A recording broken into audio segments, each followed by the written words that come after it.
चलिए गाइस, ये वाला क्वेश्चन जो है वो सॉल्व करने की कोशिश कीजिए।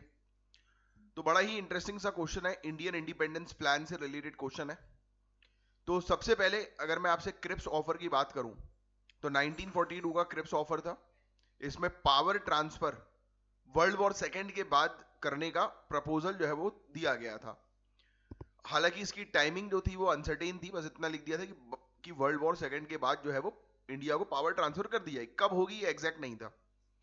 फिर माउंटबेटन प्लान जो था 1947 का, ये प्लान इमीडिएट पावर ट्रांसफर के लिए था, जिसे 15 अगस्त 1947 को इंप्लीमेंट किया गया था। माउंटबेटन खुद स्पीड पर जो है वो जोर दे रहे थे कि जितनी जल्दी हो सके उतनी जल्दी पावर ट्रांसफर करके छुटकारा पाओ। तो स्टेटमेंट वन जो है वो सही है। माउंटबेटन प्लान के मुख्य उद्देश्य जल्दी से जल्दी without any delay power transfer करना था, बिल्कुल सही है।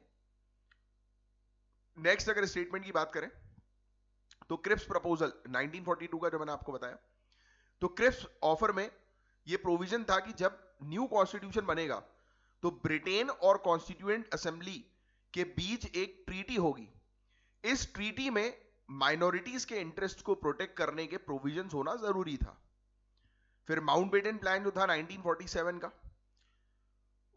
ये माउंटबेटन प्लान और उसके आधार पर बना जो इंडियन इंडिपेंडेंस एक्ट 1947 है, उसमें ब्रिटिश सॉवरेनिटी के खत्म होने के बाद इंडिया और पाकिस्तान में माइनॉरिटीज के हितों की रक्षा के लिए कोई स्पेशल कंडीशन नहीं रखी गई थी।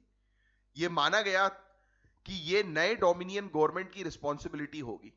तो स्टेटमेंट टू भी सही है। क्रिप्स में माइनॉरिटी सेफगार्ड एक प्री कंडीशन था, जबकि माउंटबेटन प्लान में पावर ट्रांसफर की अर्जेंसी के चलते ये कंडीशन जो है वो हटा दी गई थी। तो इस क्लैरिटी के साथ जो है वो आपको अपनी तैयारी जो है वो रखनी है, राइट।